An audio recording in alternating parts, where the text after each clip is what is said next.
Welcome to GUFON, everybody, and all right. It is Monday, May 17th, 2021. What a day, what a weekend. Hope you guys had a really good weekend, as did I. How did things get all you know what I mean? Today's going to be a good day. It's just starting for me. Yeah, I just woke up a couple of hours ago. Slept the entire day, except for when the garbage disposal replacement guy came. Yeah, I didn't even unpack. You know what I mean? Everything's unpacked, but I didn't put anything away today. And I got a lot of stuff to do before the cleaning people get here Wednesday to spick and span this place. But it is Monday. It is going to be a productive day.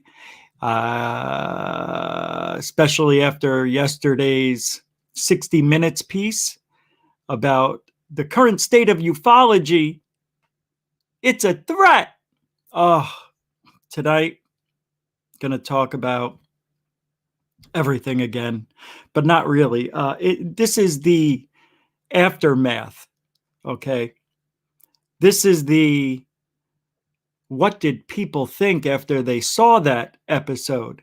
And then, then we got other stuff to get to, but mostly it's going to be about the video, the show, CORBELL.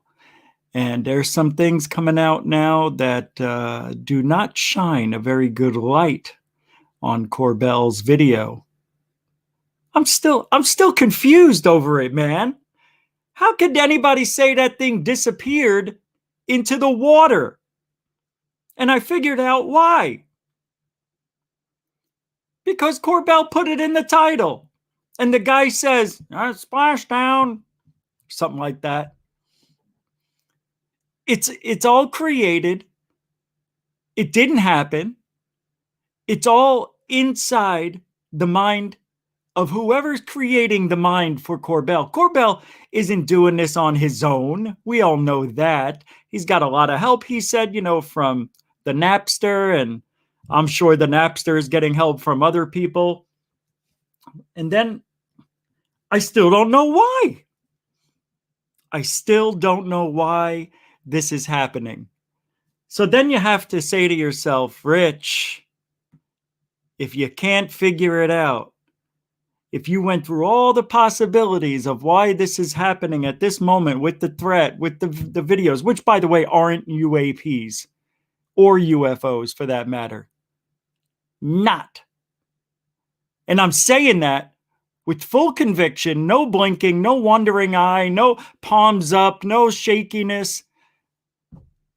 Those are not UFOs in those videos that CORBELL or Knapp are giving us. I'm sorry. And I'll take it back to Knapp's 3 pictures. The ones that are taken within the F-18, including the Batman balloon. We don't know what it is, but it looks like a Batman balloon. Why is it that the person who had their iPhone out in that F-18 didn't videotape it?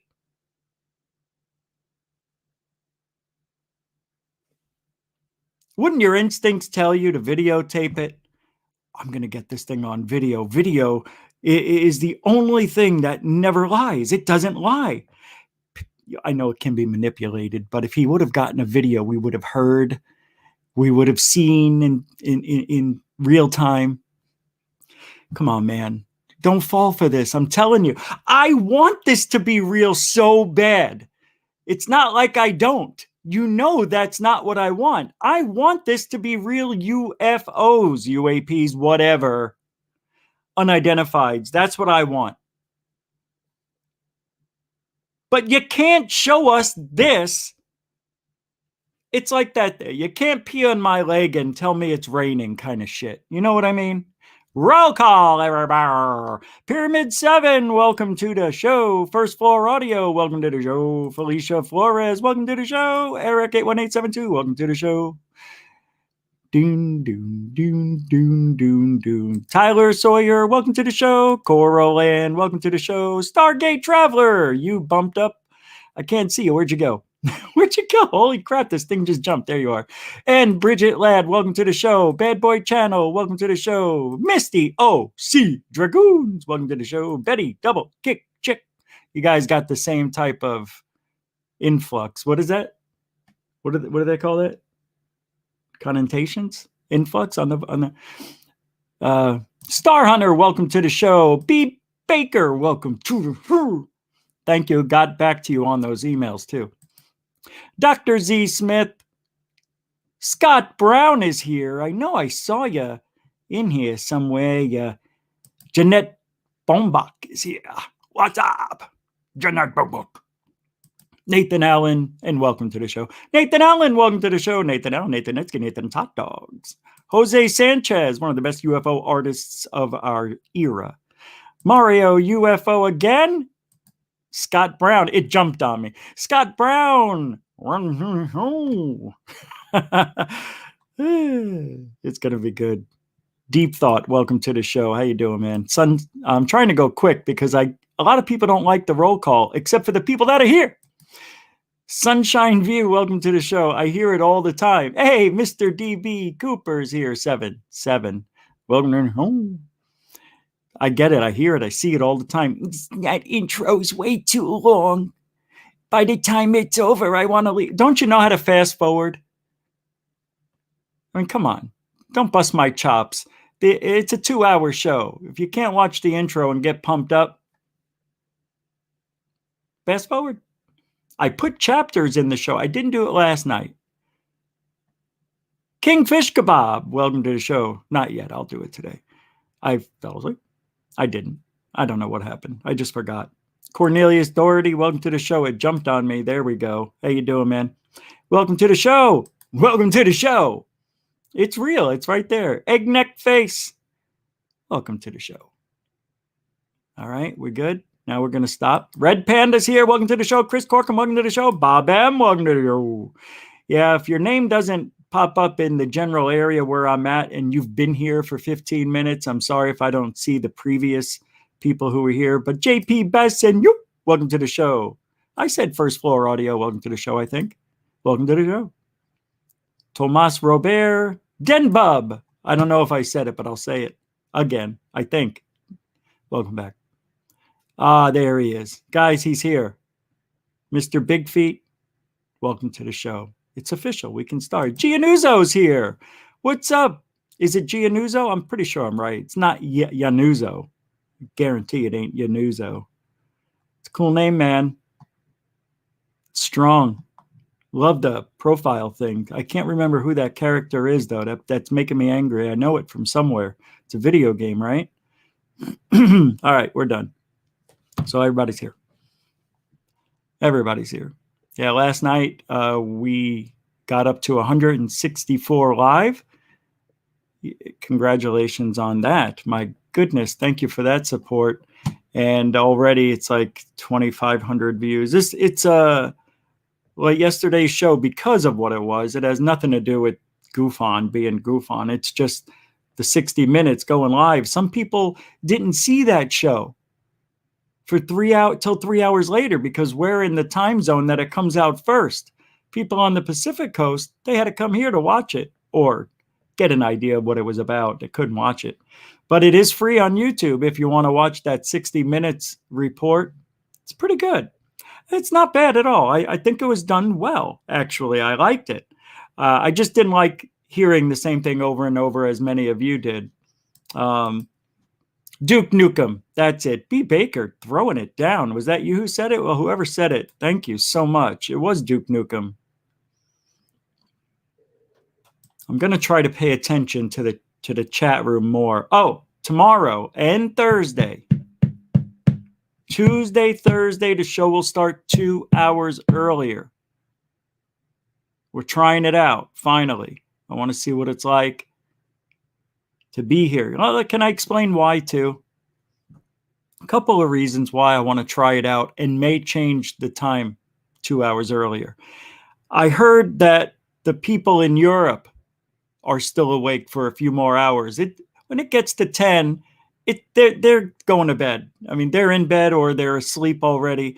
I heard that in some countries, it's easier for them to see the show. Great. Not a high percentage, but, 15%. That's nothing to sneeze at. There's a lot of people out there who don't get to see the show live. We'll see it. 2, the analytics on my YouTube channel tells me 70% of my subscribers are offline at this time. But when I go 2 hours earlier, 80% are online. So that could mean a huge increase in people who never get to see the show live. So maybe they'll get to see it live. Now, what does it mean? I go 8 o'clock Eastern. That's 5 o'clock Pacific. Prime time. We're right there, smack dab in the middle of prime time. And there's one more bonus that can come from this, one you didn't think of.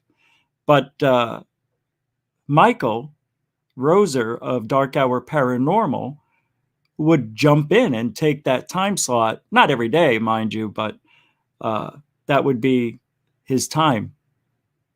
So we're kind of feeling it out right now. And I don't know if I'll have enough data Tuesday and Thursday to switch it over. It would have to be significant for me to do that. I know I said, even to Michael, I said, I'm probably going to switch it because 10 o'clock's too late by the time but I'm up till 4 or 5 a.m. anyway. 6 even. Or I don't sleep. Like last night, didn't sleep, slept all day. And I don't like it. I don't know. I don't like it. But I may keep the 10 o'clock time slot because of, and here's why. The main reason is you guys who are here now. A lot of you have been here since the beginning.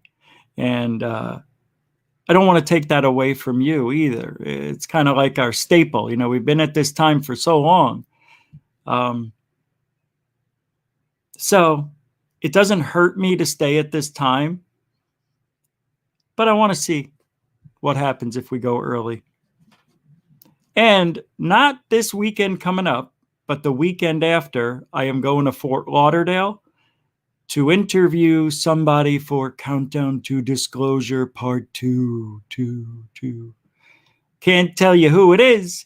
Maybe I will tomorrow. I'll have to find out. I'll be honest with you. I just can't remember the person's last name right now. So, and I don't have, there's my phone. I can't remember his last name, so I don't want to say it and then have everybody guessing. Hold on, let me put this on vibrate. Yeah, I don't want that going off. So that's what's going on. And I'm telling you, this interview is going to be phenomenal. I can't wait, to be honest. It's fun. It's fun having boots on the ground. Yeah, man. And I'm going to be going out on the town very soon. So during the day, once I get the packing done, which would be by Wednesday morning, I can go anywhere. I'll be all caught up here. Don't have to worry about stuff. But I want to go out to Clearwater Beach, interview people. I want to go everywhere. Fort Lauderdale, when I go down there in 2 weeks, I'm going to stay the night. While I'm down there, I'm probably going to see who I can interview. Just milling around. I don't know. I was thinking about wearing like one of those things. What do they call them? A lanyard that has like third phase of moon and GUFON on it, because I'm kind of doing this, but I want it to be so good that third phase of moon would want to put it up on their channel and use it. Hey man, they said if you get good stuff, we'll throw it up. They don't want crap. So if I do it the right way, I think if I wore a little lanyard, you know, it's something like a 3x5, you know, hanging down, not that big, maybe like this. And it says, this way I don't look so much like just some random dude. I'll be a random dude, but I'll have a lanyard. A lanyard gives you a lot of officiality. All right, let's see what we got up on the board here today. We're not going to start off immediately with the 60 minutes thing, but let me see what I got here. Let me refresh this real quick. Oh, this was last night. I want to show you. I couldn't, it was hard to see last night when the rocket launched. You see what I mean? There's all trees here. That's how dark. There's trees right here. Right where it should I know you're going to have a hard time seeing it, but that's where it would be. That's where I was last night. There's trees right here that come up to here, little one here. This is all open in here, and that's where the rocket would have come. And that's where the sun set. This is west. So I'm just showing you guys last night. That's north. Isn't that amazing? It was still, This is where the it was still light out. Isn't that weird? Why would it still be light at that time? Doesn't make sense. Oh, I know why. Because we went earlier. Yeah. We went earlier. That's right. I forgot. Like, wait, 9, 10, 11, 12, midnight? What the hell? All right. So, yeah, that rocket launch was pretty cool with the test and everything. And I figured that I probably didn't stay out there long enough. I probably should have stayed out, because once that thing got to the stratosphere and did the test, that spray, whatever, I probably would have seen it from where, I don't know. The trees were in the way, man. So I got this from B. Baker. It's awesome. You know, we were in a C-19 lockdown last year. And you know the place, right? The Wu-Tan, what is it called? Wu-Tan Clan? Anyway, they are getting thunderstorms, rainstorms, hail, flood, gale force winds. They're getting like the worst beatdown from Mother Nature in the history of history. Could it be HAARP? Are we getting our revenge? Oh, that's a good one. I like this. Check it out. See what you got here? You got a couple of clouds, right? These clouds have energy that they have to release. And what they do is create wind, and you see the rain, a little bit of fog. It's extremely, I mean, look at the wind. These are gale force winds, 60, 70 mile an hour winds. When you see clouds like you see here, that means you can have dangerous weather. Hey, I'm just telling you, that's what's happening here. See the lightning? That is the friction from ice particles creating this going up and down. And then you see, I don't know, something like that. Here you got water going upward. It flooded everything. It's pretty bad. They got a pretty bad beatdown. And you see, this is real. It's actually Wu-Tan Clan writing. Let's go a little forward here. Can't play it all, you know. You get in trouble. You got people. Look at that. They went through enough already, but was it enough? No. God said no. You didn't go through enough. Now we're going to wash the sins away. Don't you think that's what's happening? The re-cleanse, right? Bringing in the seas to clean out the dirty water and then suck all of that stuff back out to the ocean. Capiche? Hey, it's a one capiche show. I see something. Let's see what this is. I think I saw an explosion. No, it was just a light. But Do you think? I mean, look at this stuff. Anyway, it's pretty bad over there. Oh, Lord, forgive them for their sins, for they do know what they did, but they were forced to. They would have been killed if they didn't. You know how it goes. Bicycles, even people who have bicycles can't ride their bikes. It's a total collect. Oh my God, a gator. A gator got her. A gator got her? Yeah, a gator got her.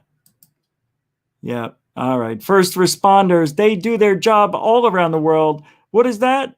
That is a Wu-Tan Clan member saving a woman of elderliness. And we've got first responders extremely. Oh, that sounds weird, doesn't it? Now I got to go to the bathroom. You see, every time I hear that noise, it's over for me. Makes you laugh, makes you think, my God, they're going out. God is actually mad right now. Revelations. Look, you got to start there, right? I don't know. I don't read the Bible. Haven't read the Bible since I was 11, 12. I was forced to. They held me down. Sister Fibrosis would smack my hands with a ruler if I didn't listen to her. Yeah, Sister Fibrosis. You know her. Yeah, you can write that one down. I've been saying that for years. NASA, before we get to our review of reviews of 60 Minutes, it'll be fun to talk about because I think Corbell is really pulling one over on us. Sorry, I'm not the only one. It's not my story. I'm taking it from somebody else. It's not me. I'm just the messenger. That's all. I'm just a messenger. Don't get mad at me. No disrespect. It's just what we see, Corbell. That's it. That's all it is. Nobody hates you.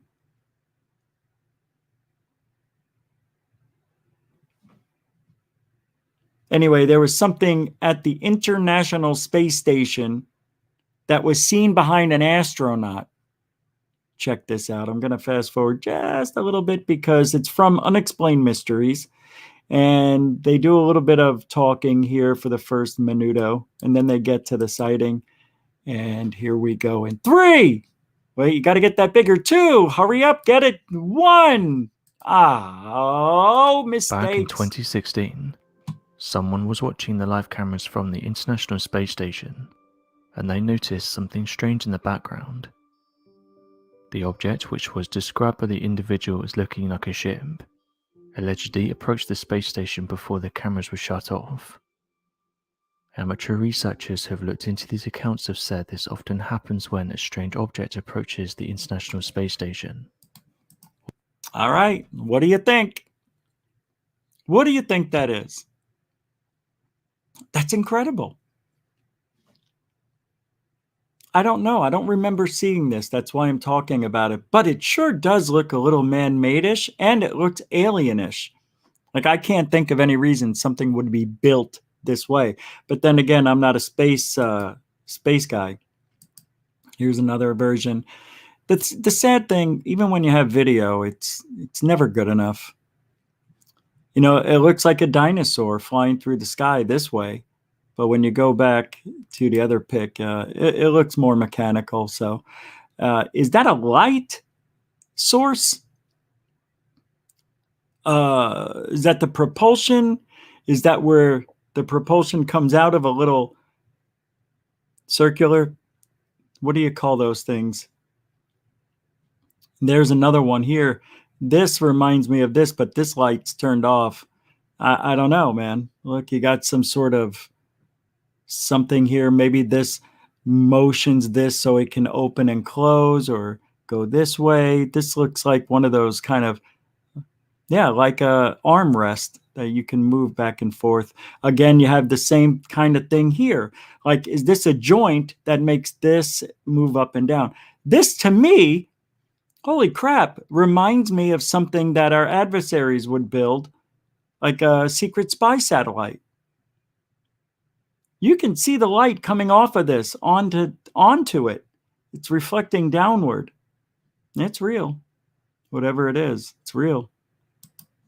Divers have said that hundreds of these objects have been reported close to the International Space Hundreds. Station, saying that they come Hey. in all shapes and sizes. Another one that they've said NASA has been silent on is that of a giant triangle. They noted though that the same thing happens every time one of these objects shows up. NASA declines to comment, and the live feed shuts down. Of course, the live feeds always shut down. Yeah, pilot, what's his name? Not that guy. Edgar Mitchell. He's seen a bunch of things. Look at him, man. You look at when he was young, like 35, 40-ish. He aged different. I didn't expect him to age so quickly. Over 30 years. 40? 50? Oh, yeah, he was 80 something, right? Yeah. All right, he's okay. I hope I look as good when I have 30 more years on me. Jesus, can you imagine 30 more years of this? Hello, everybody. All right. I'm your host, Rich Giordano. Been my name for 83 years. Hey, Doc. We got to go back to 1985. Marty. What do we become, assholes or something? You know, I was watching Back to the Future. And at the end of the movie, they took out the part where he says, what do we become, assholes or something? They cut that out. It's no longer in that version. No, and it wasn't on TV. It was on, I don't know if it was Showtime. It was on a movie channel, probably HBO. I think it was. Yeah, they were showing the 3. I was so angry because that's a funny part. He goes, what do we become? And he goes, Doc comes back, remember at the end of part 1? And he goes, Marty, we got to go to the future. Why, Doc? What do we become, assholes or something? And Doc goes, like he thought about it, like you are an asshole, but no, Marty, it's about your kids. I love that part, but they took it out. I was really upset. That little tiny piece of information took out a little chuckle in my life. I love that part. And they took it out. It's unbelievable. All right. James Clapper. Does anybody know who James Clapper is? You should. He's a retired lieutenant general in the United States Air Force. Well, and he's the director of national intelligence. Former director, sorry. Yeah, he's a former director. And he has held several key positions in the intelligence community in the United States. When was he director? From 92 until 95? Yeah, director of the Defense Intelligence Agency from 92 to 95. He chimes in on the video, the 60-minute. He was on CNN. I'll play a little bit here and there. I think it's rather interesting to hear what he has to say. Does anybody want to take a guess at what he's going to say? I haven't watched it yet. I promise. I rarely watch these things, I do that on purpose. Well, I could trust CNN isn't going to swear or say something stupid or show anything wrong. I think he's going to say, well, they're showing up with impunity and we don't know what they are. And we've been down this road before and they're a threat. Oh, man. 2 words for you. UFO Jesus.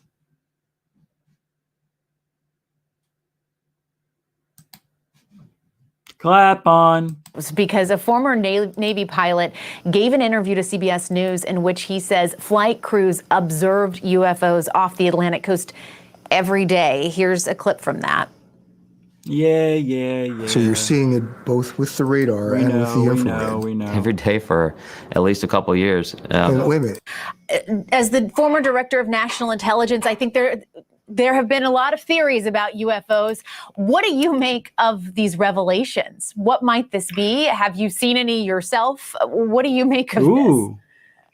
Well, first, I think it is kind of, there is logic to the intelligence community addressing this, since the intelligence community has a lot of practice of dealing with ambiguity and less than complete facts. And secondly, I think it's really important that... Let's not forget who this guy is, okay? I am positive he is going to say the right things always. I have to stop it. If I don't stop it, I get a claim. And former director of national intelligence, he thinks it's a threat. Anybody else think that they're a threat? Whenever we witness such phenomenon, that it is recorded and documented for the future, when we may gather more information and have a better understanding of what's transpiring. Could there... It's recorded and documented for the future in case there's any more evidence that comes out, I guess. That's interesting. He's making it sound like it's all being recorded, everything, which I believe. Don't you believe it? Of course, everything is recorded in the military. Every single thing. That's what they do. They watch every training mission. They go through everything with the fine-tooth comb. And if there's a UFO that comes into view, they've got it on camera from several different locations. This is what bothers me about this. Ryan Graves, who said on the 60 Minutes interview that we were seeing them every day for 2 years. It became, we took them for granted. We knew they were there. My thing is this. Why didn't they go after them? If they were there and you felt like they were a threat, why not load up the missiles, man? Don't you see how stupid this sounds now? If they're being watched and they think in their mind it's China, it's Russia, do something. What are you doing? They're out there it's all a lie. They're there. I'm sure the UFOs were out there, but they didn't feel threatened. If they did, every single day they would have went after them. They would have flown out to them. They would have figured out who they were. You mean to tell me over 700 days, over 2 years, everybody saw something? And a lot of them. Like, why didn't just one time Fravor was okay to go check it out? Just the once? Out of 700 times. That's not a reality. I'm telling you this right now. They did go after them every single day. I'm sure of it. I'm sure of it. And there's video out there. You mean to tell me they felt threatened and did nothing? Our military felt threatened and did nothing. They got so used to seeing them. As Graves said, he says, just because they looked a little different than ours, we just, didn't feel the need, I guess. Didn't feel threatened. Oh, wait a second. Wait a second. Hold on, Graves. They look a little different. That's what he said. They look a little different than our planes. They looked a lot different. They had no wings, no tail, no pointed nose, no windows, no propulsion. It was a little different than our planes. Just a little. Just a wee bit different. No. That's how you know it's BS. They went after him. And there's video of it, I'm sure. See, this is what needs to drop next month. Those videos. But they don't. They're not gonna.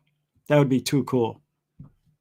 I don't want to see some video of a black blob disappearing on screen and having somebody force down my throat that it actually went into the water when it didn't. Just because a guy said, splash down. Yeah, Corbell's like, oh my God, it went into the water. Did you hear what he said? It went into the water. It went into the water. Oh, I hate being lied to. Nothing worse.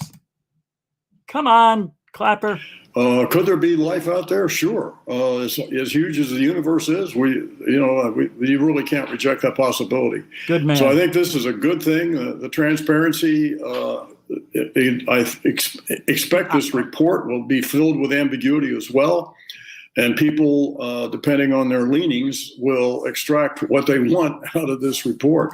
So far, he hasn't said anything about a threat. I'm actually a little bit impressed right now. We still got a few seconds left, but this is a real important discussion that he's having. I kind of like what he's saying, and I'm shocked. No, he's doing better. This is how we should be talking in reality. You know, he's not saying anything that sounds stupid yet. Maybe why he's who he is. All right, come on. How it always goes, right? Where there is ambiguity, people can pull what they want from it. But it does sound like it is, something that we haven't seen before, this type of transparency around this topic. Yes, and I'm not sure why that is. The only reason to me, for classification would be if there's some sensitive method that data relating to so-called UFOs was collected. But other than that, I don't know why we haven't been more transparent about it in the past, and I'm part of that crime, I guess. I never finished my thought before. When I was going through, like, why is this happening when everything else, did I? When you don't have any other logical explanation as to why this is happening at this moment, and you have tried to figure it out, and after nothing makes sense, and you're left with, well, maybe this is the beginning of disclosure. Maybe it is. But I don't like this. I like this, what we're watching, but the CORBELL situation, it's not hurting in any way yet, but it's bad. I don't like the Jeremy CORBELL stuff. And we're going to look at a video later with him in an interview. And it was from yesterday, I believe. And we're going to do a little body language on Jeremy CORBELL, something we haven't done yet. And I did a little bit of it with the video I'm about to show you. Not now, but in a minute or two. And I sat back and I'm like, this guy doesn't even believe himself.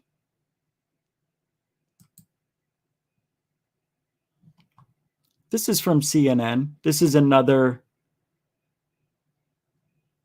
Yeah, this is another CNN report. I didn't watch this one either. Let's take a look at this one. I love what's happening. I think this is great.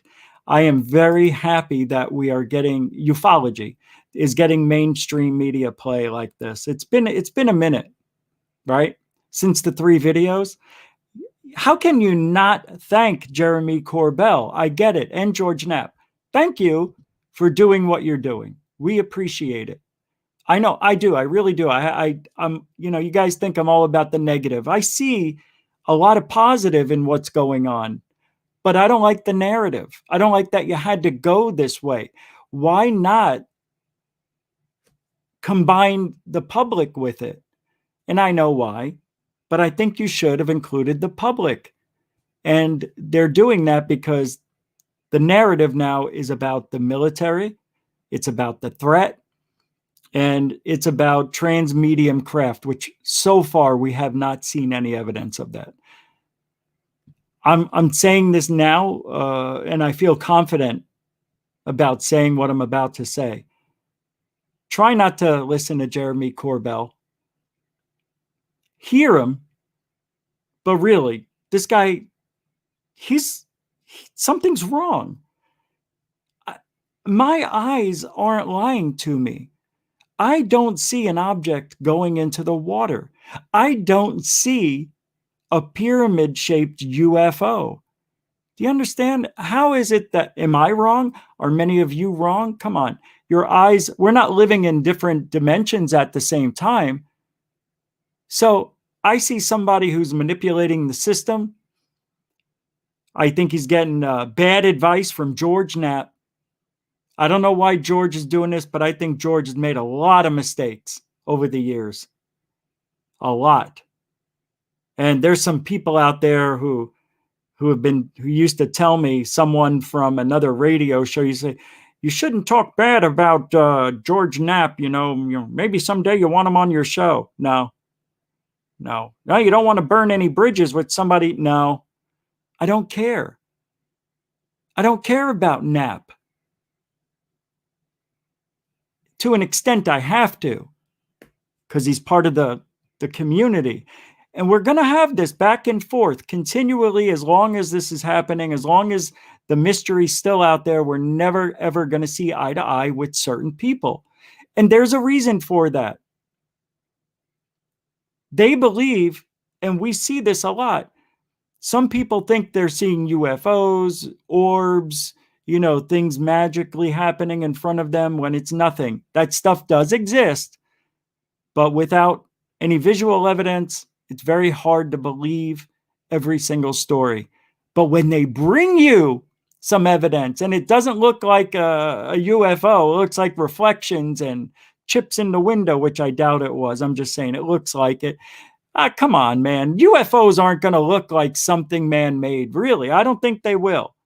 I really don't think they're going to look like. As a matter of fact, they're going to look like what we've been seeing.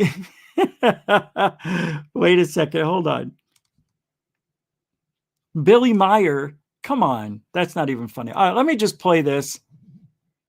UFOs, thanks to a little known stipulation in the December 2020 COVID stimulus bill signed by former President That volume Donald is J. low. Trump. Gideon Lewis Krause is a staff writer for The New Yorker. He has a new article out this week titled, How the Pentagon Started Taking UFOs Seriously. You see? Wow, that got really loud on me, on my own ears. You see what I mean? You see what she did? That makes me sad. Listen to her little giggle.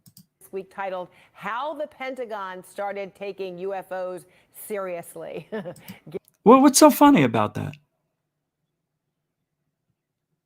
Gideon, so good to see you. So, all right, so how do you explain the Pentagon sharing this, letting everyone know what they've got and what they're thinking?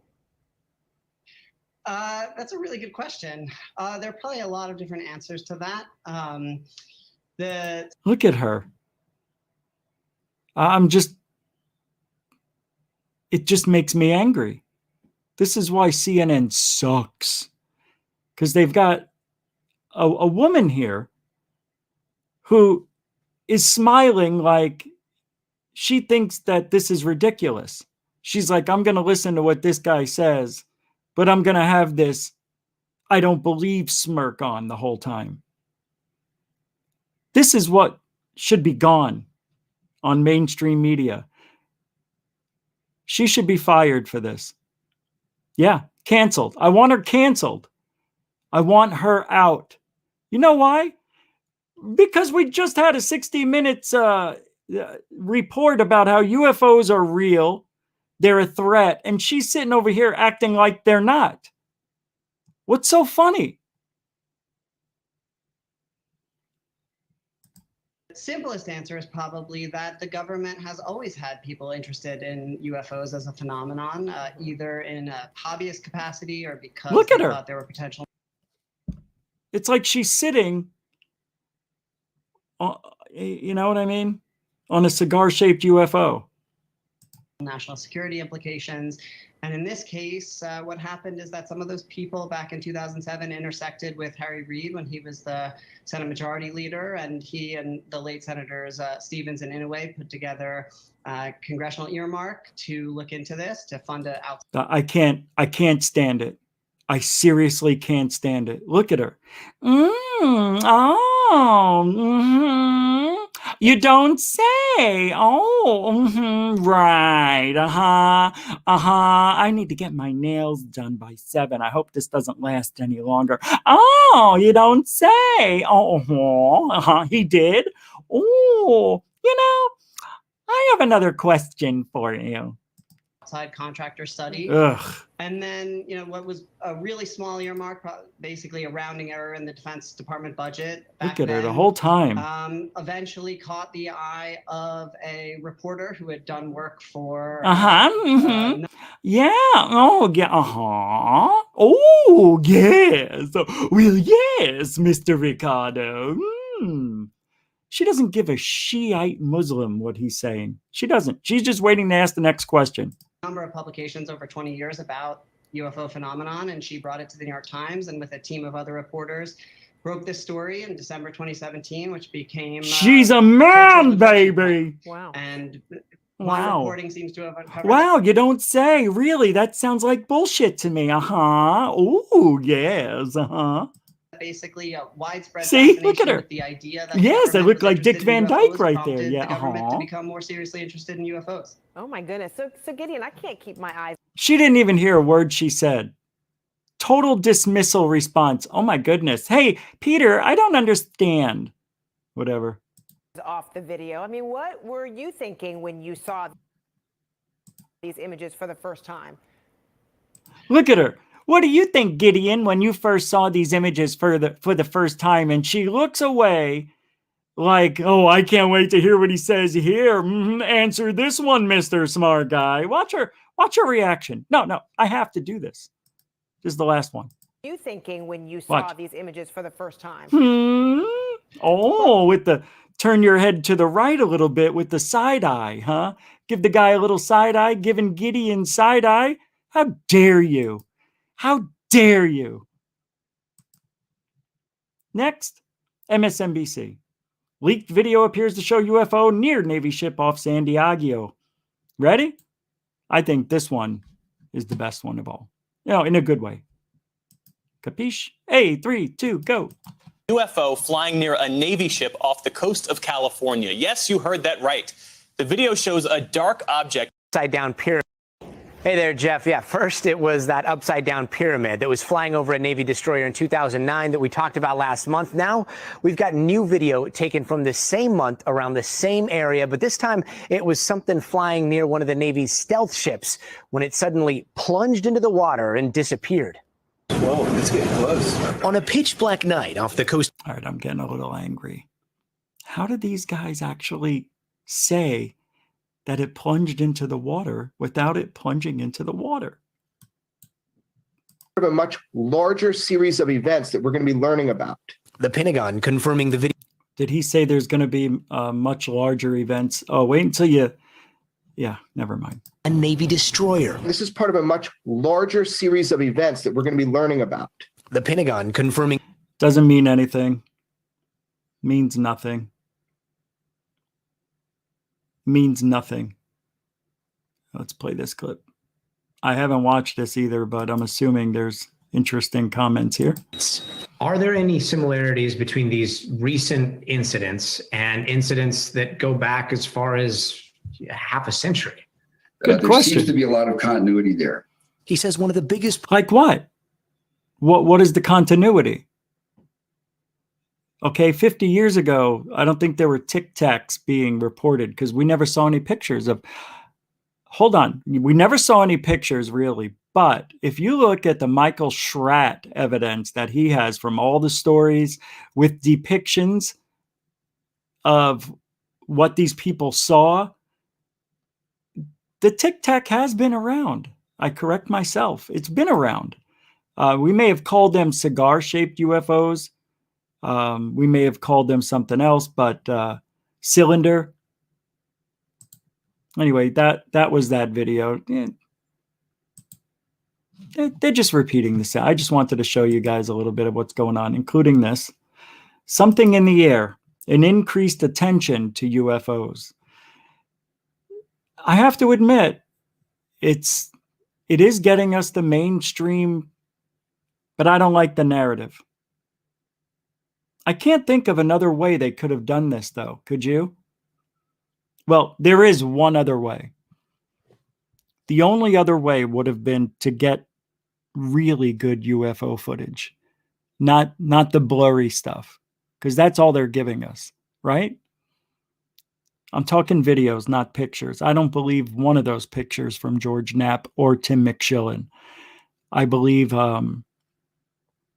that the only other way it could have been done was with clear video evidence, and they can't give that to us. You see, you have to think this way. Now, you may want to believe that. See, I'm just talking about the videos. I'm not talking about the reality of UFOs. UFOs are real. I'm talking about the evidence they're giving us. It's weak. It's very weak. As a matter of fact, on a scale of 1 to 10, it's a 1.5. It's not good. It's very bad. But the general public doesn't know, and that's the majority that they're looking for to get approval to do whatever, to get whatever released in June. I understand it's part of the COVID thing, the bill that was signed by Trump. I get it, but I don't get it. Because why would they show us anything of significance? That's why they have Jeremy Corbell, the scapegoat of all scapegoats. He doesn't even realize it. That's what's great. He doesn't care. He sold his soul, and that is that. Jeremy Corbell got the call and says, do you want to be the voice of ufology? Do you want to be the figurehead? What do I have to do? I'll do anything. Anything you want. Just tell me, what do I have to do? See this video, Jeremy? We want you to put this up. This one? Sure, I'll do it. What else? He doesn't care.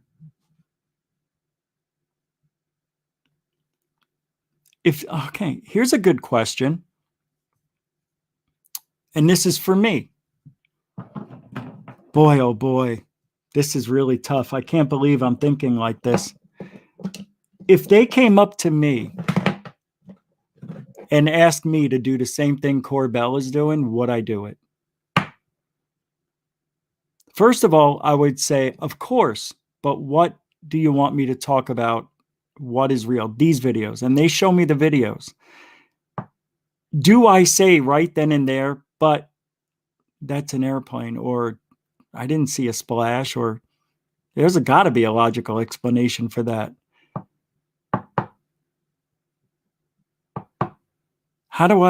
Would I still do it and lie? Then you have to think the greater good of ufology. What about the greater good? It's bigger than you, Rich. We can't show the public legitimate UFOs. You understand that? And I'll say, okay, I'm listening. We have to give them something that's very close to what's really happening in the real world. We're going to show people stuff that disappears. We're going to show people images of pyramids, because that really is happening. But we can't show them the real footage. You understand? Yeah, I guess I understand that. But it's going to make me look bad. Yeah, you're going to have harsh criticism, but you know what? It's for the greater good. We need to get the military behind us. We need to get our government behind us for funding. We want to find out what's going on. Will you help us? What do I say? Is that what was brought to Jeremy Corbell, that kind of pitch? Here's the deal, Jeremy. The videos are similar to what we're seeing, not exactly. We'll actually take video that we have and give it to you. It's real, but we can't show the real people, the public, what's really going on. But we'll give them something that looks pretty close. And I could see Jeremy Corbell saying, yeah, all right. I could see me saying, what's in it for me? What's in it for you? How much? If they gave me a price tag and they met it, I'd be a sellout. But would I be? I can't talk about it on my show anymore. I can't talk about the details. Jeremy sure as hell can't talk about what happened. Because what makes sense? The videos that he's giving us are legitimate UFOs, because they're not. They're not. but they probably look pretty close to the real thing. And and for the greater good, to get the truth out with lies, it's how it's always been done. It's always been done this way, Rich. It has. Yeah. Yeah, look at Roswell. We told everybody we got a disc, and then we changed our mind. The next day, we said, no, weather balloon. We knew what we were doing. We told people the truth, but then we retracted it. But it's out there. And people have been talking about it for 80 years. Oh, Rendlesham Forest. What did they just do recently? A couple of years ago, they said, oh, it was a prank. But all those years in between, and still people believe it really happened. Why? Peniston halts recording. I don't know. I don't think they would be fooled that easily. Right, Rich. Now you're getting it. So sign here, take the $100,000 a year, and be the voice of ufology. I'm signing my soul away. You understand that? It's over for me if I do this. Rich, we've got other people. We've got Corbell waiting outside. He'll sign it. We know he'll sign it, but we'd rather have you. Do you want to do this for your country, for the greater good of ufology? Or do you want to go back to your office, your studio, and act like you're somebody? Be somebody. Help America. Make America unidentified again? No. That's got to be a tough decision if that's how it went down. I can't imagine it going down any other way other than that, because these videos are crap. Anyway, this is from CBS Sunday Morning. They're talking about it. Very interesting. 3, 2, go. UFOs have been the stuff of science fiction. Could they also possibly be the stuff of reality? Our Dave. Wow, she looks great. I'm really happy for her. David Pogue is in hot pursuit of an answer. Can't play that. Damn it, I forgot that was there. Hold on. I got to fast forward to Seth Shostak because they turned the music off there. I did watch the first 5 minutes to make sure, and they did play music. I'm glad I'm probably going to get a copyright thing for that. That's it. 5 notes. Do, do, do, do, do. That's it. Copyright. 2 trillion other galaxies we can see, each with 100 billion Earth-like worlds. 100 billion. Okay, it's hard to believe they're all sterile. Seth Shostak is the senior astronomer at the SETH Institute. Yeah. SETI stands for the Search for Extraterrestrial Intelligence. I happen to know that this is sort of a trick question when people say, do UFOs exist? I mean, obviously UFOs exist because that just means unidentified flying objects. But the real... I thought that was funny. This looks like it was edited in after. Just nod. We need a few nods. We need a few open mouth. You know, we need you a little bit of gape. Oh, that watch. But the real... Come on, that didn't happen during that interview. I'm sorry. Oh, hey, look who's here. Oh, I'm very impressed. Can't assume if you Keen. see something in the sky that looks a little weird that it's some kind of alien thing, which is what a lot of people assume. Author and investigative journalist Leslie Kean. Most sightings that people have, oh, I see something in the sky, those kinds of sightings can usually be explained. The planet Venus. Oh, look at him with the head bob. He really does that, I guess. I was wrong. All right. So we're not going to beat a dead horse. I got a lot more to talk about tonight, so let's keep going. All right. So let's do a little bit before I get into the article that was written about Corbell changing or omitting the timestamp on this thing. I want to show, let's do a little body language. I definitely want to do this. Doesn't mean I'm right 100%. Doesn't mean I'm right. But, you know, I like to think I know what I'm doing. Doesn't mean I'm right. But I probably am. Let's take a look. Already we have the palms up. Jesus palms is what they call that. The palms of Jesus. Accept me. Believe me. That's what he wants. That's why his palms are up. Please accept me. About this footage is the high eyebrows that you just saw. It has now. When he really. is it has now When he says footage, his eyebrows go up. Even he thinks it's surprising footage for some reason. been confirmed No, by the I'm just- Pentagon that it is actual Navy filmed footage. So you're seeing a thermal imagery. The shot was taken at a. Did you see? Did you see? Watch his head shake no when he's talking about the footage, the Navy. The shot was taken at 11 p.m. at night. He's shaking his head no while he's saying something that's supposed to be factual. That usually means there's a lie. That's hard to do. See, I just did a head shake with a yes, that's hard to do because it's true. But it would have been hard for me to say that's hard to do and shake my head no. He's doing this naturally.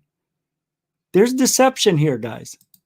Night, this object appears to be transmedium. It appears Transmedium with the bright eyes. He wants you to believe that this is really a transmedium. Keeps his hands up.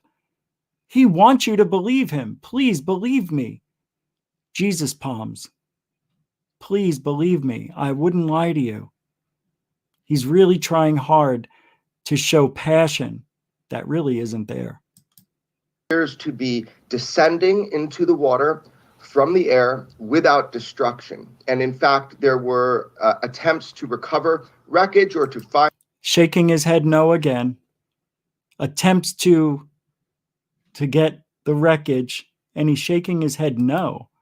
See, I'm not believing it. To recover wreckage or to find this vehicle under the water by a submarine. And he could just be you would think he's always shaking his head no. Nope. In other videos, he doesn't do it as much as he's doing it here. This is a lot of pressure for Jeremy. I think he's put himself in a position that he can't get out of. They were unsuccessful. So really what we're seeing. The blinking, the fast blinking, that means he's thinking, right? He's deceptive. Something happens when people are being deceptive. They blink their eyes a lot. You see that with a lot of politicians. Successful. Watch. So really what we're seeing is lots of astounding blinking. Footage of an looking to the left, looking to the right. He's looking for the right thing to say at this point. He doesn't want to mess up. He is trying very hard to be perfect instead of just being truthful. Identified a UFO that is spherical in shape and large. And he has to use his hands. He does this a lot because he wants you to believe him so much. He's trying subconsciously to paint a picture with his hands. It's very common. Mass in lies. And it is going into the water. And that's why you hear splash, splash as it's being recorded in the command center. And even he doesn't believe it. With the sad eyes, please believe me look. He knows that it's bullcrap. Now, what I'm telling you doesn't mean I'm right, but human nature is to act certain ways during certain, things you say.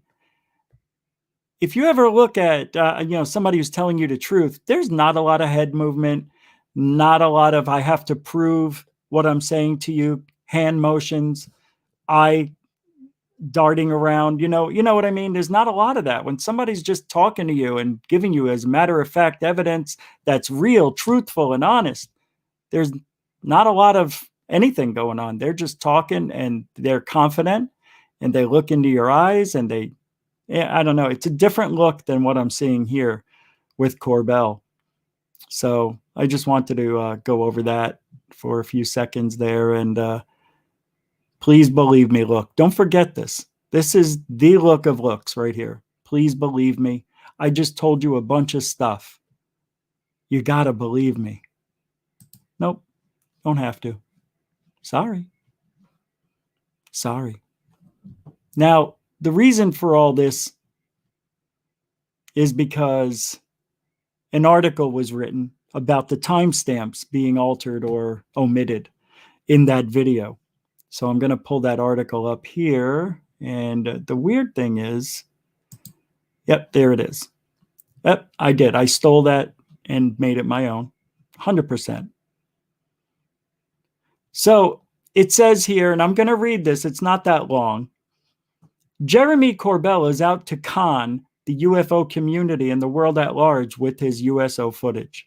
If you watch closely, Jeremy is focused on recording this footage from either a phone or camera and is recording the footage as it plays on his PC. So wait a minute. So that footage that's being recorded, Jeremy Corbell recorded it? I didn't know that. Forgive me if I didn't know, but I didn't know. Nobody even told me, hey, Corbell caught it. Nobody sent me an email. Nobody commented. Nobody sent me a message. This is the only place I've seen it. So I'm going to say right now, I don't know if that's a true statement. I don't know if it was Jeremy Corbell that recorded it off a monitor. But we'll continue because what really matters comes up. Why he never just uploaded the footage in the first place is because it contained technical information, including the date, time, etc. If Jeremy uploaded that footage, the con would have failed there and then. So Jeremy opted to record the digital file on his phone camera as it played out on his monitor. This way, Jeremy could aim his focus to zoom in enough to omit this information. But why? The footage itself has been chopped up and slowed down and the audio re-recorded to match. But why? Oh, that's not good.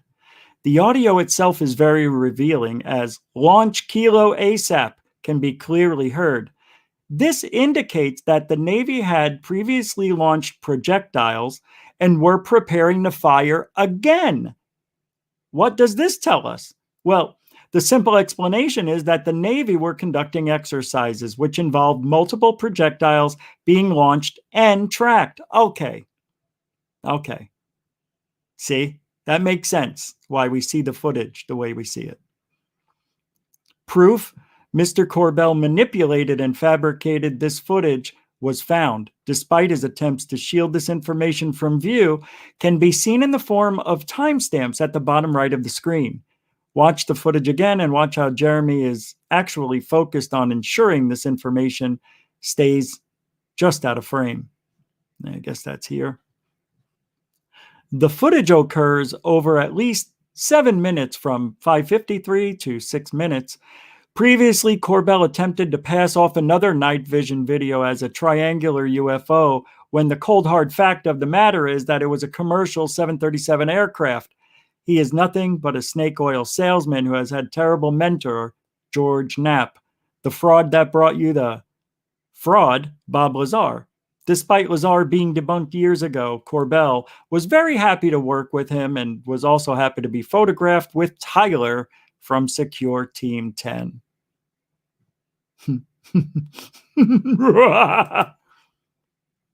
Okay, so here, 550. All right. Easy. Oh, I see. Look, now it's gone. Whoops. It's gone. He's really doing it. What he's doing is just showing little bits and pieces. 6 minutes. Wow, it does. 6 minutes, 5:56, 5:53. Yeah, he's omitting something. Maybe. But there was a significant amount missing. Even Mick West pointed that out. So that sucks.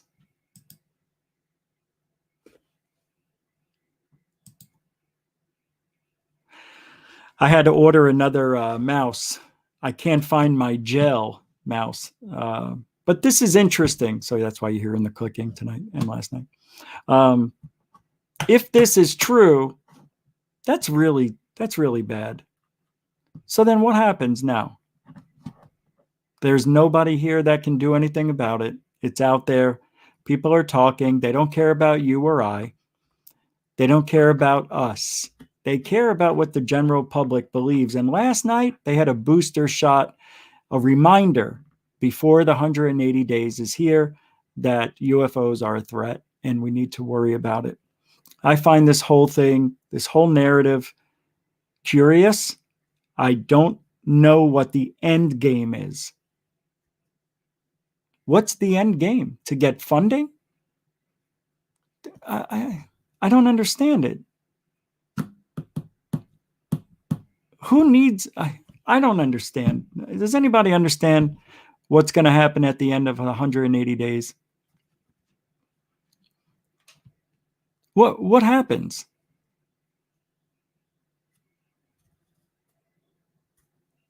What happens at the end of 180 days? I'm asking you. So now, let's say in June, they don't give us anything, nothing new. I'm trying to think positively. Occam's Razor, oh, okay, with the $10 super chat. Thank you. It says, hiya, Rich, Coral Ann, Shelly, Felicia, Betty, Misty Ozzy Dragons, Sandra Heath, Coop, DB Cooper, B. Baker, Den, and JP Bess, and you, everyone else. Well, thank you, Occam's Razor, and hello to you. Welcome to the show for a $10 super chat. Thank you very much. Super generoso, too, by the way. That's right. I keep forgetting. If you want to help GUFON, I want to be full-time forever. So it does take a little help from you. You can use PayPal, Cash App. You can join as a patron, just supporting GUFON, and or here with Super Chat, Super Stickers, and it all goes back into the show, as you know. And yeah, especially the interview I'm doing in 2 weeks. 10, 15 days, whatever it is, going to Fort Lauderdale, got to stay the night, all that stuff. I hate to bring that stuff up. I just hate it. But you know where it is. You know where to find it. The link in the description. I hate bringing that stuff up. I feel like I'm panhandling, but I'm not. I know, I get it. Thank you very much. Yeah, this show's flying by. All right. Well, what else can we say? You want to think positively? Let's think positively, because I try to. I really do. I'm not all about the negative. Okay? I'm not. People who think I'm here just to bash or call out or debunk, that's not what this is about. That's not what I'm about.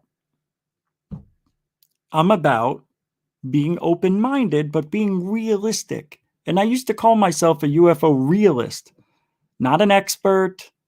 But I do know more than a lot of you, a lot of people out there about what's in the sky. I'm not saying that to be a jerk. It's just a fact. I've made every mistake that Jeremy's making. I made them, but I made them early. I didn't keep making them. Mr. DB Cooper 77 with a $10 super chat says, good evening, Occam, Rich chat. I got you. I know you said hi earlier. Thank you. That was a good support right there, Mr. DB Cooper 77 for the $10 super chat. Mr. Generoso. Thanks, guys. Okay, so we're almost done with this segment. And then I want you to hear what the world is saying about it. Not really.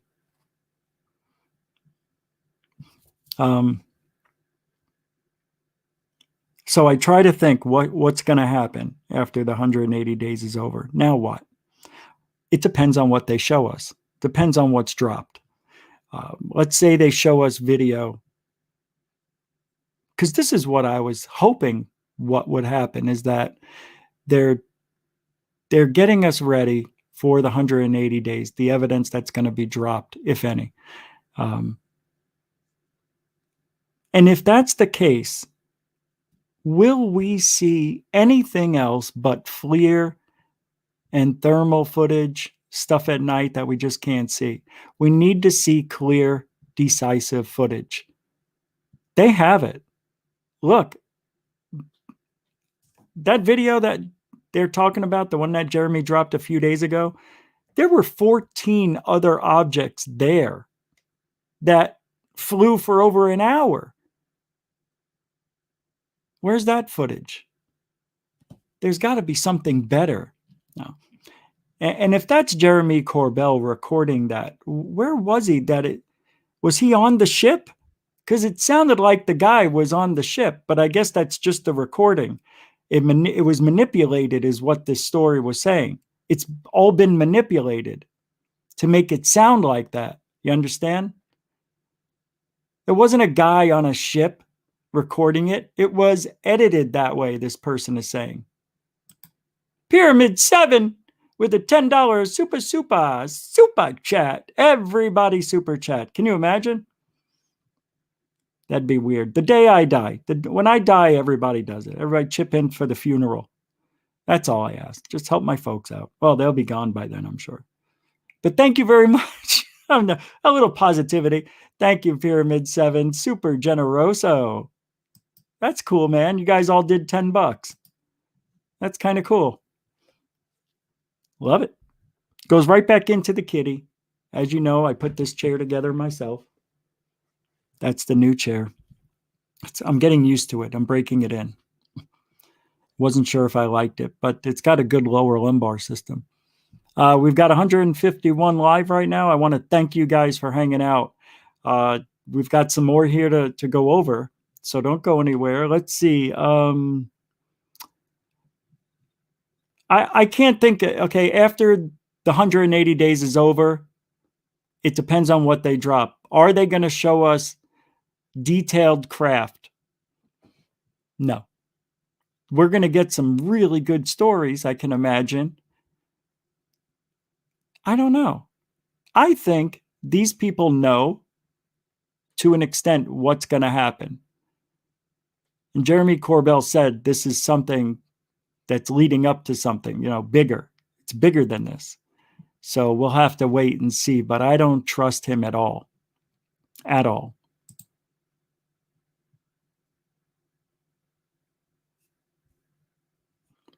At all.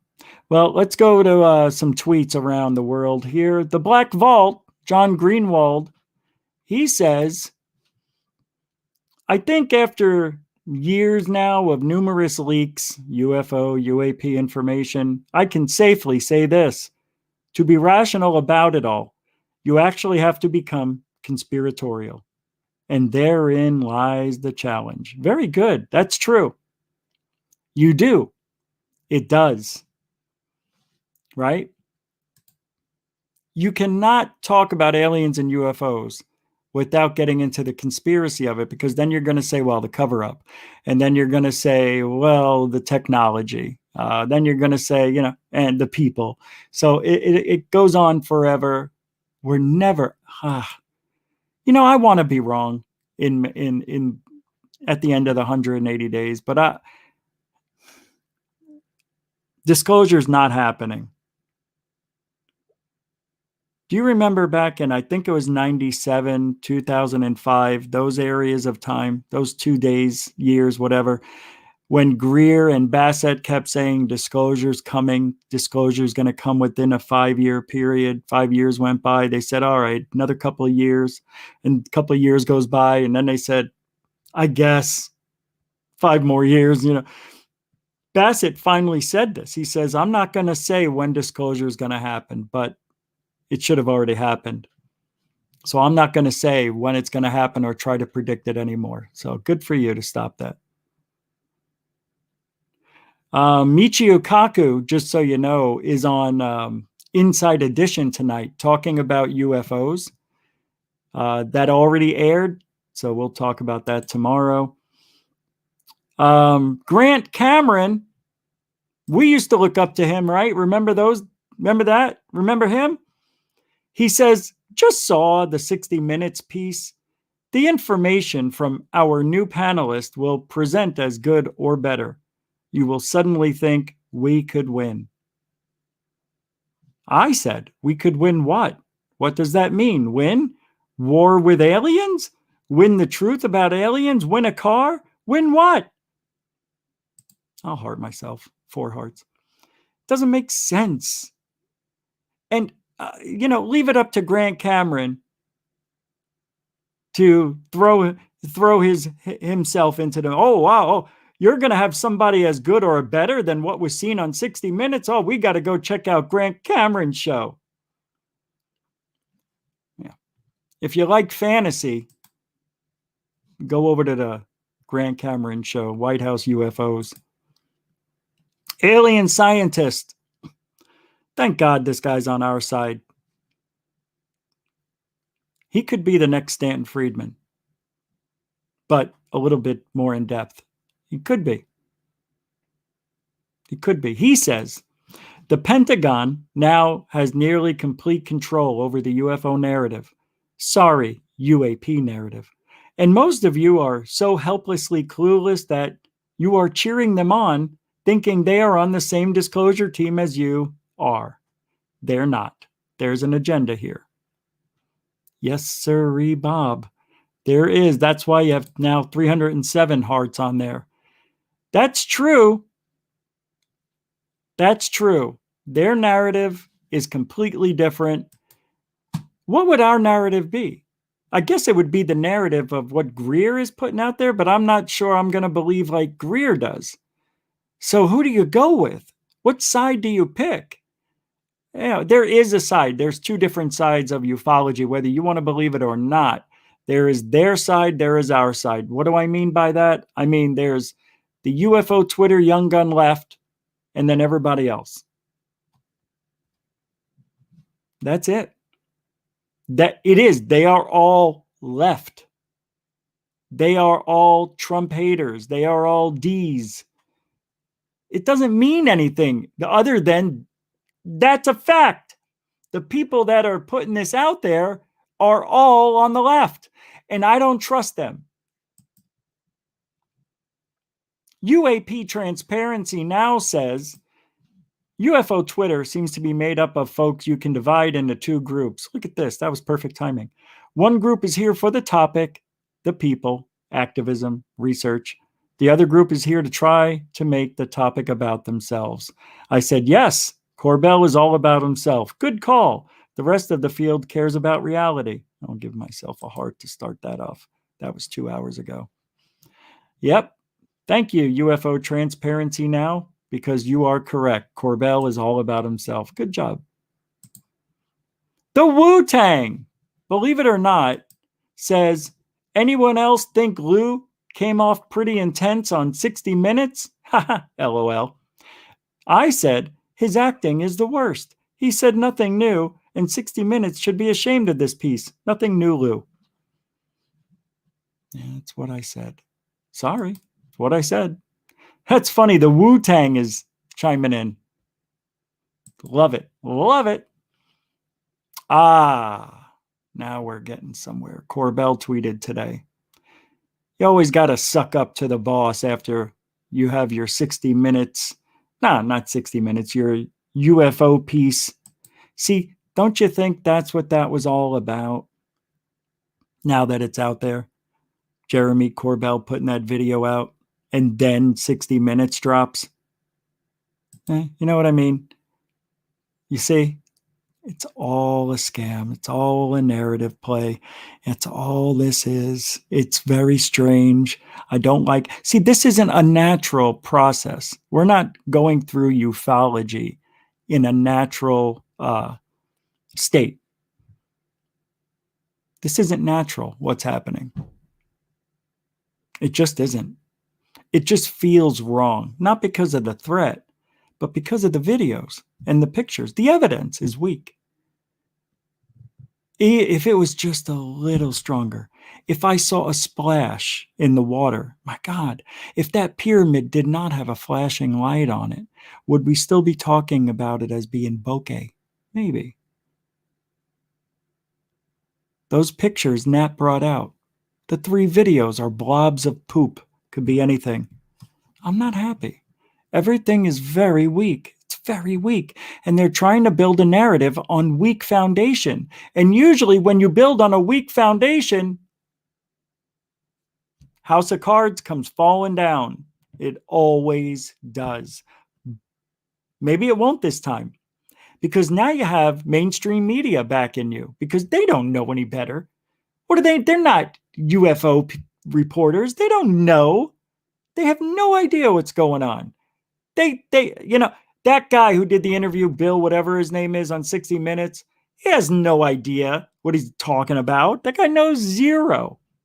Zero about UFOs. So Jeremy Corbell had to do a little suck up to his mentor, George Knapp. One of the coolest radio shows I've heard ever. Check out George Knapp breaking it down about UFO journalism. Take a peek and listen in. No thanks. I've had enough of that today. And where is the one video I have to play here? Yep, we got to get to... Oh, yeah, I wasn't going to play it, but I'm going to play a couple of clips of UFO Jesus for you. Because I have to. Have to. You understand why. Now I got to find the video. I don't know what I did with it. What did I do with it? What did I do? Well, it doesn't matter. Let me just do this.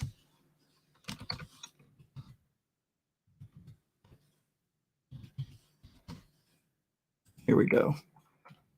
So I'm not going to play everything here. In this video, I am going to pick certain things that he's talking about only because he quotes what people said on the show, and I want to go over those quotes. He made it easier for me to just use his video, but he is one of the leaders of the left, the UFO Twitter young guns over there. So that's why we talk about UFO Jesus. Ryan Robbins, boy, he really loved this interview. He loved every bit of it.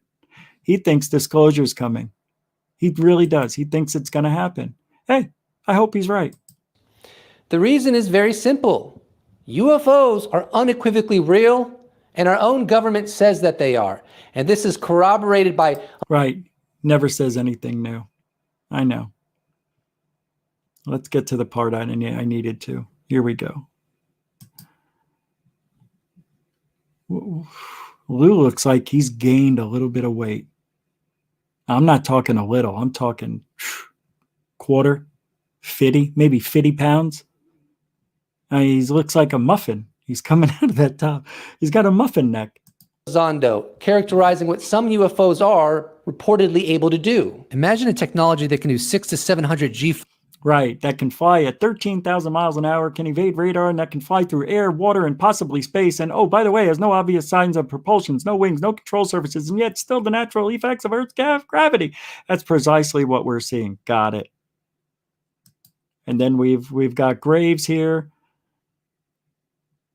Yeah, he really enjoyed Graves too. Ryan Graves made an incredible statement in the 60 Minutes episode. We've talked about this. He said that UFOs were hovering over restricted airspace southeast of Virginia in 2014, and that this was observed when they updated their jets' radar systems, making it possible to zero in with infrared cameras. Now, I don't know if you guys know this, but I'm going to tell you right now, in his eyes, he's got a teleprompter in front of him.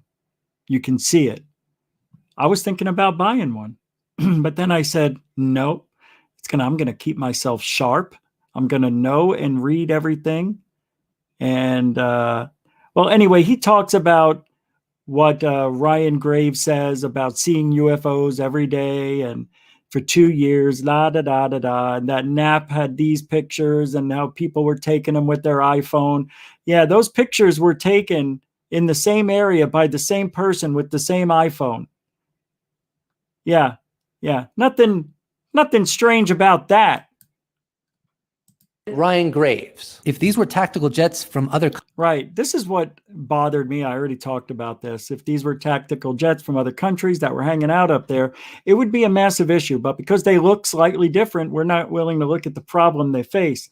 We're happy just to ignore the fact that these are out there watching us every day. See, that statement by Graves, that doesn't work for me. I said this earlier in the show. If they thought they were being threatened, wouldn't you go after them and find out what they are? So you mean to tell me that for those 2 years where they saw them nearly every day, as he states, not him, but people that were on missions with him every day for a couple of years, and they did nothing? Come on, man. You know they flew out there more than what we know from Fravor. Why did they choose Fravor's story? I don't know. Maybe because he can tell a story better than other people. Maybe because he had a higher ranking. But here's what he said. There's definitely something that, I don't know who's building it, who's got the technology, who's got the brains. There's something out there that was better than our airplane. That's what Fravor said. And then you got Mellon said, it's bizarre and unfortunate that someone like myself has to do something like that to get a national security issue like this on the agenda. He actually said, listen to what UFO Jesus says. Listen to this. Plane. To give you further clarity on how difficult it has been to get UFOs on the agenda of the US government, I will provide you with this quote from Chris Mellon. It's bizarre and unfortunate that someone like myself has to do something like that to get a national security issue like this on the agenda. What Mellon is referencing is the fact that he surreptitiously acquired the 3 Navy videos that we are. So he stole the 3 Navy videos? Is that what we're hearing? And he got away with it? It's okay. It's okay. He surreptitiously. You know what that means, right? He snuck around. He did it. He stole it. I was going to show you what surreptitious means, but I don't know how to spell it. How do you spell surreptitious? S-U-R, is it? U-P-T-I-O. Oh, yeah, I was right. Surreptitious. Yeah, here it is. It means keep secret, especially because it would not be approved of. That's surreptitious. That's what UFO Jesus is saying that Mellon is doing. And where's the video? Oh, so that's surreptitious. That's breaking the law. And you're okay with this? He surreptitiously got the videos, those 3 videos. That's breaking the law. That's breaking the law. He broke the law. But it's okay. That's all right. That's just Mellon. We'll let him have those videos because they're blobs of Shiite Muslim. Are all very familiar with by now, that were subsequently leaked to the New York Times. Mellon explains. We knew and understood that you had to go to the public to get the public interested, to get Congress interested, to then circle back to the Defense Department and get them to start taking a look at it. In the closing of this amazing 60-minute segment, the Vice Chairman of the Senate Select Committee on Intelligence, Marco Rubio, says in regards to UFO reality. You know, I thought Rubio would have been a nice addition to this whole entire situation we're in, but I think I'm gonna hold my thought on him a little more because there's something about him, something weird. He seems like he's doing something he really wants to do. I don't know. I get something, a weird vibe from Rubio out of all of them. Maybe it has a very simple answer. Maybe it doesn't. 60 Minutes has very graciously released those publications are, but they watch 60 Minutes. Here's George Knapp. It's a huge step forward. Most Americans don't read the New York Times, the Washington Post, or New Yorker, as good as those publications are, but they watch 60 Minutes. This is a new, this is what I said. See, this is how I know George Knapp, Mystery Wire guy. This is how I know they watch this show. Okay? He said, this is new info for them. Even in an age where many hate the media, 60 Minutes is respected. It's big. He was watching this show. This show, GUFON, was the first to talk about this. Honest to God. Me and Michael nailed it. I think we did a great job. I think we didn't say anything that was off, that was a little bit skewed. I think we were right on the button when it comes to this whole entire 60 Minutes, Jeremy Corbell video and all that stuff. And George Knapp said it. This is new information for them. Funny. That's what I said. First person to say it. Do I get credit? No. Peace Studies writes, it was rewarding to see CBS's 60 do a serious review of the UAP issue. The more serious media attention that UAP receives, the higher the likelihood that the DNI will provide the Senate Intelligence Committee a meaningful report, and soon. Robert Powell. Big deal. So what? We're not going to get anything interesting. Who's Zach Zichy? All I'll say is that this is the tip of the avalanche, and people are sitting on some pretty massive UAP stuff. Really? Not trying to hype. We're past the hype stage. There just simply is a lot more that will come out, and the next few months are going to get wild. I agree. The next few months are going to be outrageously wild. Absolutely. It's going to be nuts, guys. out, and the next few months are going to be wild. He has good connections, so there may be something to what he said, and quite frankly, I've been hearing the same whispers. Beyond that, there have been video follow-ups to this 60 Minutes episode. Right. When you and I looked at some of those today, CNN, MSNBC, and so on. But anyway, that's the leader of your UFO Twitter young guns. Again, parroting everything. Doesn't really have a thought, an original thought. See, that's the difference with GUFON than a lot of other places that do shows. And there's a few out there. Truth Seekers. Stephen Cambion does a great job. Alien Scientist. Third Phase of Moon, of course, without saying. Look, Third Phase of Moon has turned it around. I don't care what anybody says, wants to say, or feels like saying. They've turned it around. They are the place to go to if you want real UFO shit. Occam's Razor, again, $10 super chat. Holy macadamian. The plan of the tech they are arcing to reveal will be named an exotic tech captured from another source on Earth. The implant of it, possibly an alien source at later date. Soft plan. Yeah. Wow. Great. Really good point, Occam's Razor. And thank you for the $10 super chat. Mucho generoso. Super mucho. Super mucho generoso. Thank you again. True. That's interesting. So they're going to reveal this technology, say it's from Earth, like, right? And that way they captured it somewhere on Earth. Hey, maybe it was an archaeological dig site where they found. Imagine that. Imagine that. If that was the case. Right? Pretty important. We're in an important time right now, guys. It's really a major, we're living in a major transition right now. It doesn't get any better. Something's going on. I don't want to show you that yet. Pilot encountering a cube within a sphere. Yeah, that's, Lieutenant Graves saw that from the USS Theodore Roosevelt. If you remember that story. I'm not too, I don't know. These guys are seeing stuff. But what CORBELL is bringing us is just awful. Just awful.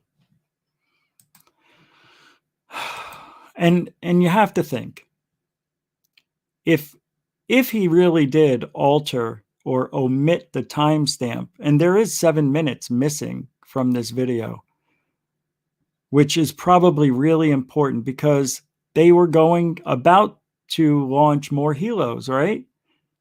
That means they already did whatever that announcement was, that was made from whoever was running the ship, the corporal, the captain, I don't know, the Admiral Kirk.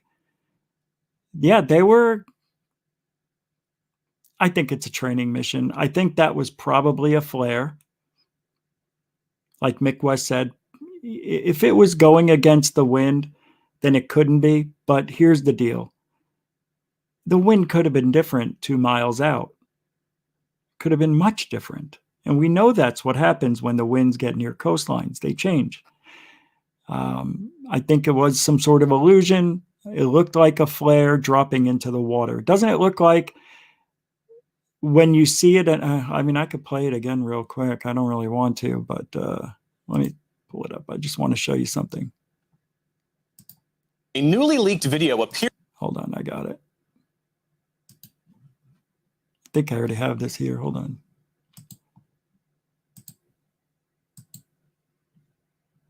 I am looking for the video. Here it is. Recent incidents. Water and disappeared. Whoa, it's getting close. On a pitch black night off the coast of California, newly leaked video allegedly shows one of the U.S. Navy's stealth ships tracking an unknown object. Splashed. And after a few minutes, checked in the sky. And after a few minutes, doesn't it look like if that was a flare and it hit the water and there were waves out there, it may have like hit the water and then pushed and it went under the wave, then came back up. That's what I think happened. Or it was just being doused with water, and it looked like it did. That's what it really looks like to me. and after a few minutes, see? Splashed. Minutes, for a few minutes, for a few minutes, for a few minutes, and after a few minutes, and after a few minutes, and after a few minutes, Splash. Sorry. I think that was a flare. Yeah, I do. I think that was a flare. I'm going to say it from here on out. That was a flare. I think it was. I was about to show you another video. Let me pull something up here. I don't know if it was. Hold on. Let's see what happened. Yeah, let's do from last night, third phase of moon. Put a video up. Let's take a look. I will be putting a video up later for third phase UFO report. I know it's really late. Shh, sorry. Maybe I will. Maybe I won't. I think I will. But it'll be late. All right. Hang on tight. Here we go. Third phase of moon from last night. I want to hear what they have to say. 3, 2, go.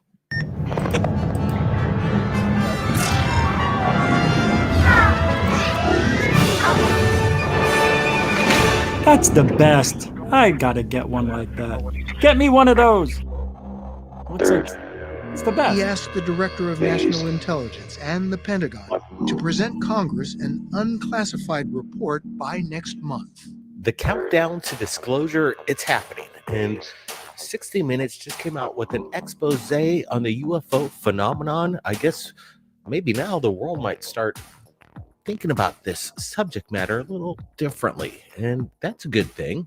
We're going to be going over some of the statements that were seen in this feature by the 60 Minutes crew as they speak with Marco Rubio and some of the people involved with the Nimitz and the pilots that had experiences with something that might be otherworldly. I mean, some of my colleagues are very interested in this topic, and some kind of, giggle when you bring it up.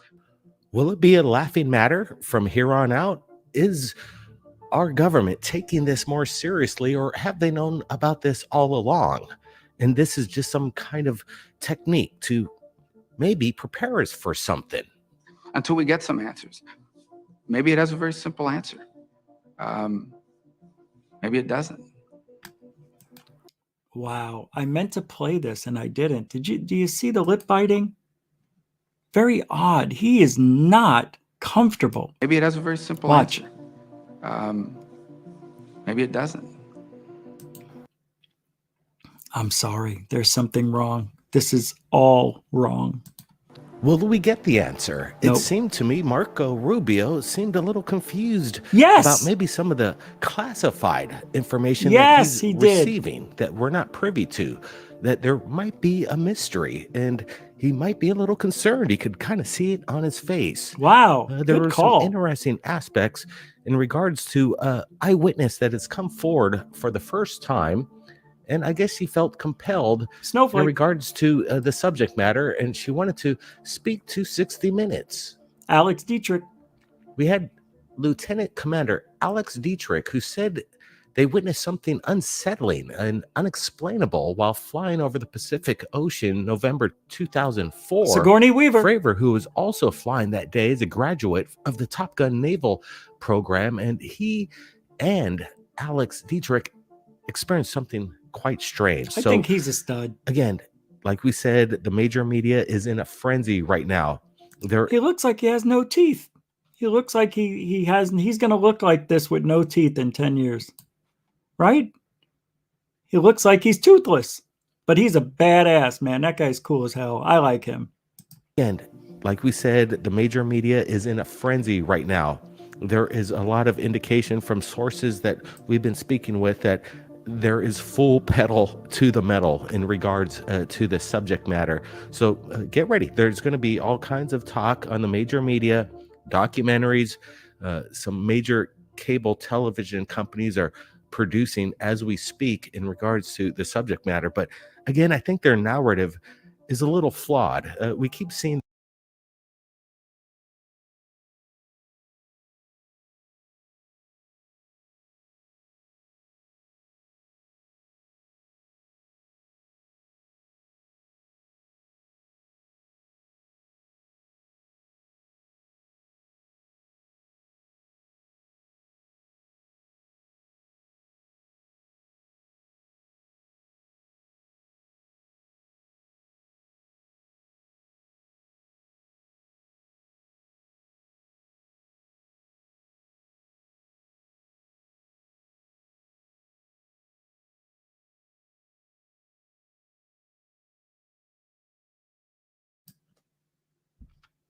Sorry. Sorry. I got it. I got it. I read this. That's my fault. I didn't see. The microphone is right in front of the mute button. I got to move that. Looks like Tyler from Secure Team has made a comeback. Could he be a controlled PSYOP or disinfo agent? Do you think he's legit? Turned a new leaf? Either way, I'm not too sure what to think. Let me tell you something. What I learned about Tyler over these last few years is that he is not a ufologist. Is he bad for ufology? We'll go that way. No. Could he be a controlled PSYOP or disinfo? No, because he's not doing anything like that. If you look at his videos, there's nothing that hasn't been posted by everybody else. Tyler never will bring anything new that hasn't been brought out by Third Phase of Moon, myself. Hell, I mean, you could look around other people, Hidden Underbelly 2.0, doing a good job bringing some new information from the other side of the world. So, you know, Third Phase of Moon is going to be the place that'll bring out that stuff. Tyler is not a disinfo agent at all, because he's not doing anything that would show me that. Do I think he's legit and turned a new leaf? No. I think he's the same person he was before. He's got the same attitude. He still seems like he's the best. It's hard when you're a narcissist and you are all, I mean, he literally is, what do you call those? A sociopath. If you ever look at Tyler, listen to Tyler, watch Tyler talk, he is very monotone. He's got a significant sound that I think people like, but he's not that smart of a person when it comes to ufology. So I don't think he's legit, and I don't know what that means. But I think what you think it might mean is he going to come back and do the job legitimately this time? Probably. I think he will turn it around, but he's still himself. Nothing with Tyler is going to be much different than it was before he left in 2019. It's all the same. And it's not doing that good. He's not. When he starts putting out 3 to 4 videos a week, he's back. He's not back yet. Well, I'm telling you, if you're not sure what to think, I think I answered it. and I am pretty confident with my answer. Thank you for the $9.99 super chat. Firefighter PJ. Thank you. Super generoso. That was a good one. Yeah, I appreciate that. All right, let's finish up with third phase. And then we're going to go a little over today, but I want to see what's going on over at Secure Team anyway. The same people over and over again, and the old evidence. Some of the footage that was presented by 60 Minutes is quite old and nothing new. And unfortunately, we didn't get anything new except this new interview from Alex Dietrich. And that was kind of refreshing. She seemed very concerned and very reputable in her demeanor. We do have the guest panels joining us. We got Rich from GUFON, who's going to be chiming in along with my brother Brent. So I wanted to let everybody know we got a couple UFO videos that have just been submitted to us right here at Third Phase. All right, you don't need to listen to me. If you want to listen to this and watch the videos, let's see if there's a UFO video here. Yeah, we'll. I'm doing something on that tonight, so check that out. Third Phase of Moon, their point of view. My, whatever I had to say is pretty much what I said tonight. But you can go check that out. Let's see what's going on over at Secure Team 10 while we're here. Oh, I have to go into it. Yeah, that's right. I always do that. Let's see. Shut up. 2 days ago, breaking. These things are flying into the ocean. Yeah, we know. Right. Yeah, we know. Yeah, old news. Nothing new. Now he's talking about the pyramid. Yeah, you're a little late, Tyler. You're about a week late. What is he showing this footage to? Yeah, of course. Right. Navy coming out of the water, right? Then something from Mars. Let's see what this is old. Yeah, we've seen this before. Yeah, we've seen all this. Nothing new. Of course. He's not going to be doing anything spectacular. He's going to get his views, right? Wow, 250,000 views. That's a lot. COVID. That's ridiculous. It's so funny to me. Well, you guys wanted him back. He's back, but he's not back. All right. Because when you only put out a video a week, look, 5 days ago, 2 days, that's 2 videos. It's not a lot. 1 week ago, he's doing 2 videos a week. Here's 1 video, 2 videos 2 weeks ago, 2 videos last week. So he's up to 2 videos. Like I said, you got to have 3 or 4 videos a week. For me, I'd like to see 4 videos from Tyler. When he puts 4 up, it's official. He's back. But 3 videos,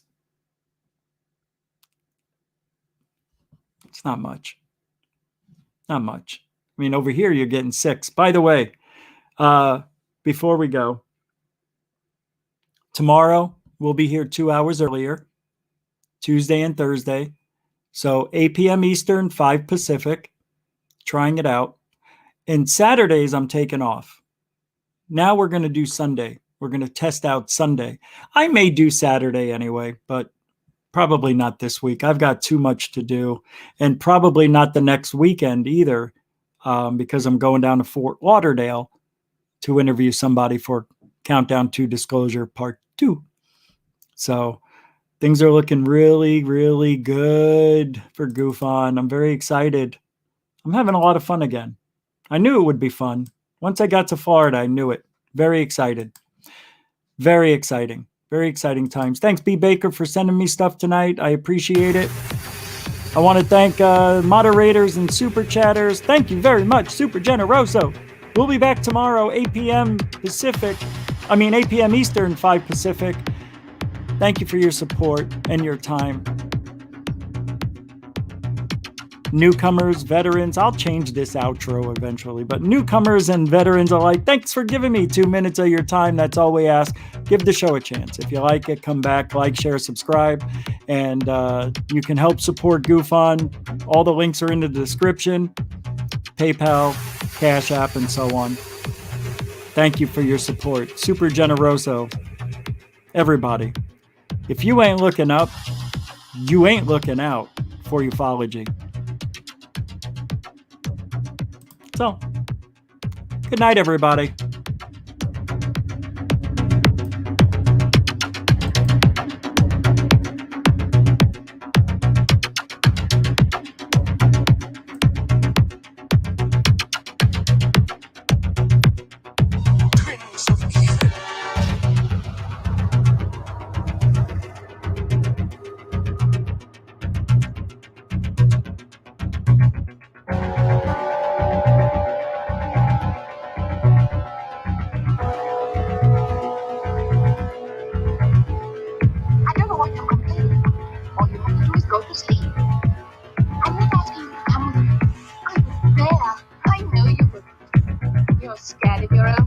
Terrified of dear Uncle Gustav. Yes, I am. Well, I'm not. I don't care if he does find me gone. But come, Frida, I beg you, think about what you're doing. Everyone says he's a wicked man. What about him? Who wants to be good if being good is singing hymns and praying all day long? He's doing what's best for us, I'm sure. It might be best for you.